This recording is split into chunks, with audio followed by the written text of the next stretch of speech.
How many times have you beaten this clown anyway? 3. Really? Only 3? Funny. Seemed like more.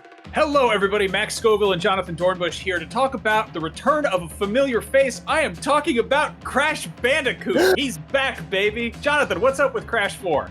Well, it's about time is actually both applicable to this game happening and the subtitle of the game. Yeah, so Activision announced Crash Bandicoot 4, It's About Time, which is canonically set as a game after Crash Bandicoot 3 Warped, which happened all the way on the original PlayStation. So this picks up from the story that happened in that game, because at the end of that game, Crash trapped Neo Cortex and some of the other villains basically out of time. They were transported back to being babies and trapped.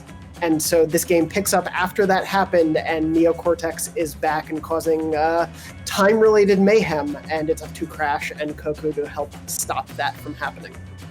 Okay, so I have a lot of questions right out the gate, but let's sort of back things up. Who's making this? So this is actually being made by Toys for Bob. So the Crash Bandicoot Insane trilogy was developed by Vicarious Visions, who's working on the Tony Hawk remakes, but Toys for Bob worked on the Spyro Reignited trilogy. I believe that was 2 years ago, last year. I don't know how time works, but that makes sense for this game. They worked on that trilogy, and so this is their next release. They did actually, contribute to the development of the Crash Team Racing remake and the Insane trilogy. So it's not like Crash is uncharted territory for them.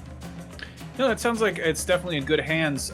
Now, mechanically, how different is this going to be from those Crash Bandicoot games that came out over 20 years ago? So it's built from the ground up.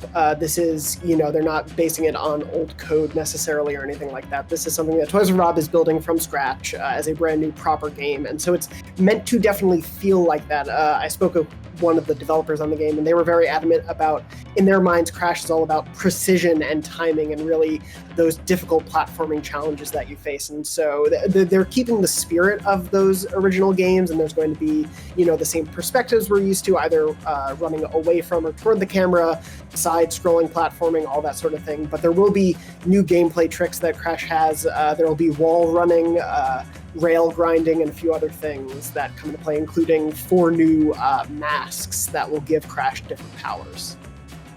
But yeah, so they're basically kind of sticking with the same, not really on rails formula, but the same kind of loop that we're used to.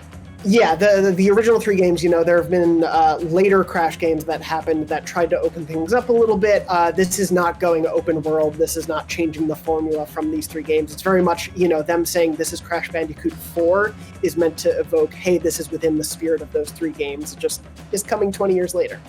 Okay, so it's kind of like a Sonic Mania type of thing. They're taking the classic formula and modernizing it with a few new bells and whistles, but kind of staying within that original style guide.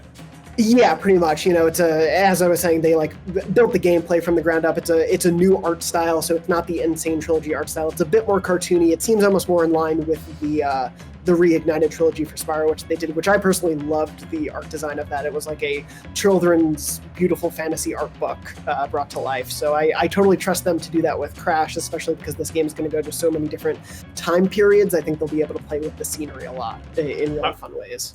I was going to ask, do we know, has it been 22 years in Crash's universe, or does this pick up immediately where the other one lives off? Well, so time has definitely passed, because at the end of 3, Cortex was and Engine and the other enemies were babies. So they're back to being adults in this game. So time has definitely passed. And in the reveal trailer, there's even a joke of man, so you only fought these guys 3 times? I thought that happened so many other times, of course, nodding to all these other adventures that happened. But at least canonically, from what they've told us, it's, jumping from 3 to now this. I wouldn't be surprised if there's nods to all those games, because even though I think everything after that original Crash trilogy isn't as beloved as those first 3 games, there are still fans of a lot of what's been done in those games. So they'll probably have some nods, if I had to guess. Nice. Well, it's like I said, it's good to see a familiar face. It's Crash Bandicoot, man. He's a lovable rascal in jean shorts. What's not to like? And this is coming out later this year. This is in October? Yeah, it's coming to current gen consoles. They didn't talk about next gen plans yet, but obviously Xbox One games. It will be Xbox Series X compatible and playable there with backward compatibility, but no word on PS5 or Xbox Series X proper versions yet.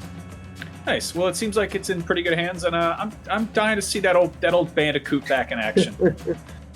wow, as he would say. Yeah, it looks like a really fun first look, and I really trust that Toys for Bob team after the Reignited trilogy. So it should be a fun new thing to like finally have a proper within the spirit of that original trilogy new adventure. I'm still holding out for the photorealistic simulation Bandicoot game, but I guess that'll have to wait a little bit. That's Anyway, what Next Gen is for. for more on Crash Bandicoot, his unstoppable legacy, keep it right here on IGN.